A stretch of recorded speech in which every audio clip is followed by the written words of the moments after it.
Hola, muy buenos días, muy buenas tardes, muy buenas noches a todos los que nos acompañan en este video.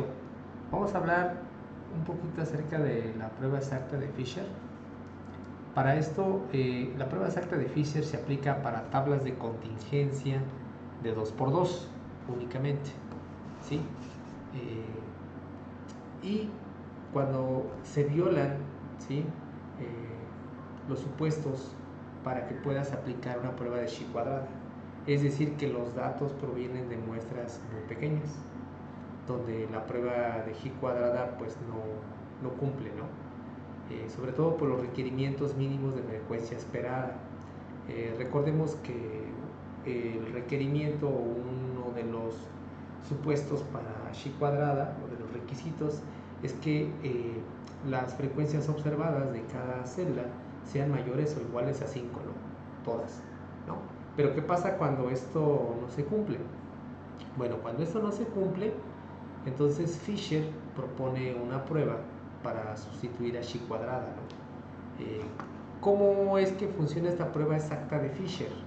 Bueno, en esta prueba exacta de Fisher habla de que los valores esperados de al menos el 80% de las celdas en una tabla de contingencia sean mayores a 5. Es un requisito.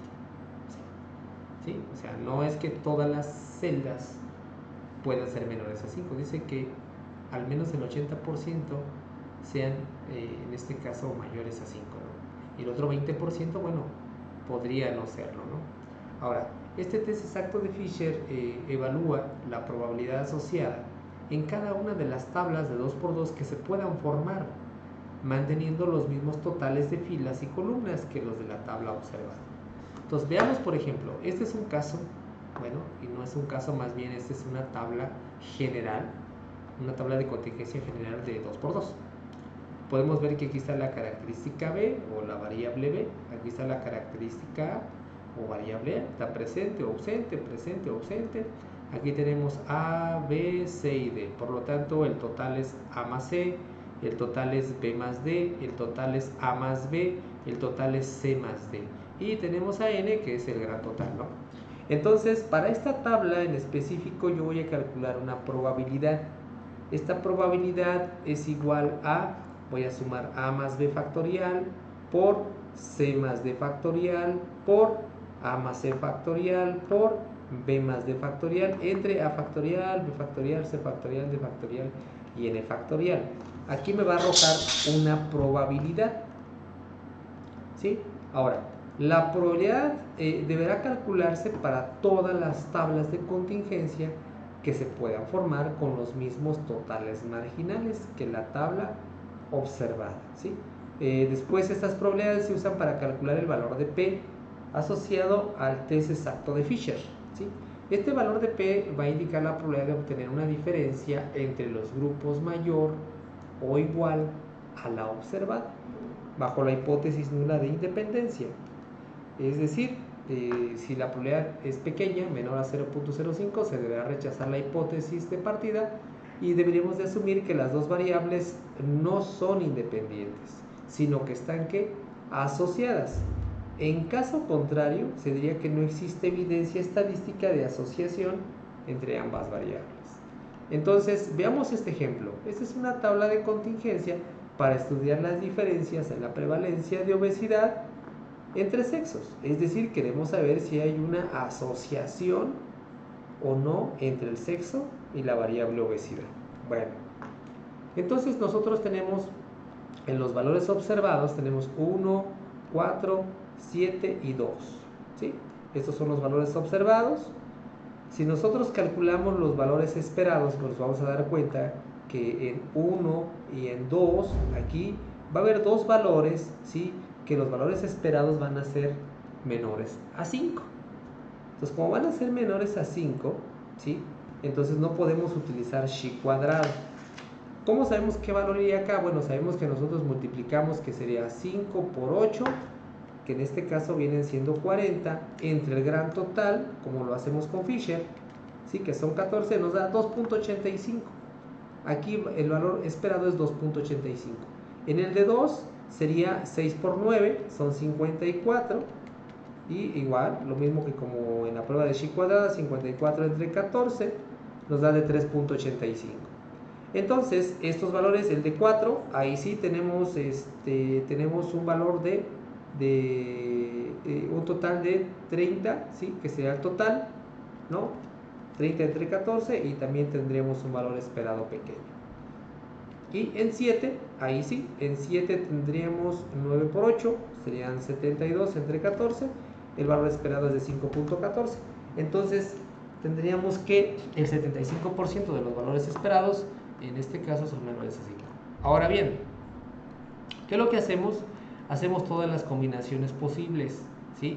0, 5, 8 y 1. ¿Sí? Estas combinaciones parten de que la tabla, ¿sí? Nosotros podemos ver aquí A, si A vale 0, ¿sí? Entonces B tendría que valer en este caso, ¿cuánto? 5, para que 5 más 0 nos siga dando el 5. Este 5 y este 9, este 8 y este 6 no deben de cambiar. Entonces aquí le puse yo un 0, para que me dé un 8, aquí tendría que ser un 8. Entonces ese va a ir un 8. Si aquí va un 8 para que me dé un 9, aquí tendría que ir un 1. Y efectivamente un 1. Igual, si es 6, sería 5 más 1, 6. Son todas las posibles combinaciones. Y para cada combinación, entonces yo calculo esta P. ¿Sí? Como podemos ver, aquí ya están calculadas 0.0030, 0.0599, 0.2797, 0.4196, 0.2098, 0.280. Ahora, ¿cómo vamos a calcular el valor P? El valor P es sencillo, simplemente de la combinación de la tabla, de la primera tabla, esta es la primera tabla, 1, 4, 7, 2, y la del ejercicio, 1, 4, 7, 2. Tomamos ese valor de P, ¿sí? 0.0599, y vamos a sumarle todos los valores que sean menores o iguales a este valor de P. Los únicos valores que están por debajo de este valor es 0.0030 y 0.0280. No hay ningún otro. Entonces yo lo sumo. 0.0030, 0.0599, que es el que nos está dando de los datos, y 0.0280. Yo lo sumo y me da un valor de P de 0.0909. Yo puedo determinar a partir de esto que P es mayor a 0.05. Por lo tanto, no hay evidencia estadística de asociación entre el sexo y el hecho de ser obeso para esta población de estudio.